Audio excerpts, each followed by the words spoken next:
Brisbane টেস্টের শেষ দিনে হঠাৎ টিভি ক্যামেরায় ভেসে ওঠে এমন এক চিত্র।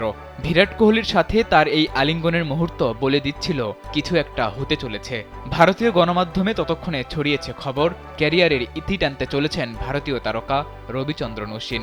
শেষ পর্যন্ত সংবাদ সম্মেলনে সেটি সত্যি হলো। অধিনায়ক রোহিত শর্মাকে পাশে নিয়ে আন্তর্জাতিক ক্রিকেটকে গুড বাই বলে দিলেন রবিচন্দ্রন অশ্বিন। রোহিত শর্মার সঙ্গে সংবাদ সম্মেলনে এসে অশ্বিন জানালেন, আন্তর্জাতিক ক্রিকেটে এটাই ছিল তার শেষ দিন। অবসরের এই ঘোষণা দিতেই তিনি এসেছেন সংবাদ সম্মেলনে। টেস্ট, ওয়ানডে ও টি-20 ছাড়লেও আইপিএলে অবশ্য খেলতে দেখা যাবে তাকে।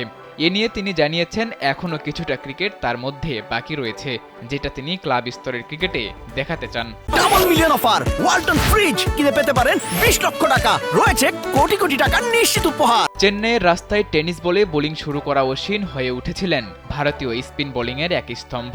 106 টেস্ট খেলে ভারতীয়দের মধ্যে দ্বিতীয় সর্বোচ্চ 537 উইকেট নিয়েছেন তিনি। অবশ্য বর্তমান খেলোয়াড়দের মধ্যে তার থেকে বেশি উইকেট নেই আর কারো। টেস্টের পাশাপাশি রঙিন জার্সিতেও তিনি ছিলেন বেশ কার্যকর। 116 ওয়ানডেতে 156 উইকেট আর 65 টি-20তে তিনি নিয়েছেন 72 উইকেট। টেস্ট ক্রিকেটে সর্বোচ্চ ম্যান অব দ্য সিরিজ হওয়ার রেকর্ডটা আছে অশ্বিনের দখলে। 11টি সিরিজে হয়েছেন ম্যান অব দ্য সিরিজ। এছাড়া এক ইনিংসে 5 বা তার বেশি উইকেট নেয়ার কৃতিত্ব আছে 37 বার। টেস্ট ক্রিকেটে ব্যাটটাও চলেছে বেশ, নামের পাশে আছে 6টি সেঞ্চুরি। দলের বহু বিপদে ত্রাতা হয়ে আসা অশ্বিনের রান সংখ্যা 3503। এজন্যই তিনি আইসিসি টেস্ট র্যাঙ্কিংয়ে বিশ্বের তৃতীয় শীর্ষ অলরাউন্ডার। অশ্বিনের মতো এমন কিংবদন্তিকে কেবল তার অভিজ্ঞতার জন্যই খেলানো হয়েছে এই টেস্টে। অস্ট্রেলিয়ার বিপক্ষে বাকি 2 টেস্টের একাদশে অনিশ্চিত ছিল 38 বছর বয়সী অশ্বিনের জায়গা। আর সে কারণেই বাস্তবতা মেনে নিয়ে নিজেই বিদায় বললেন আন্তর্জাতিক ক্রিকেটকে।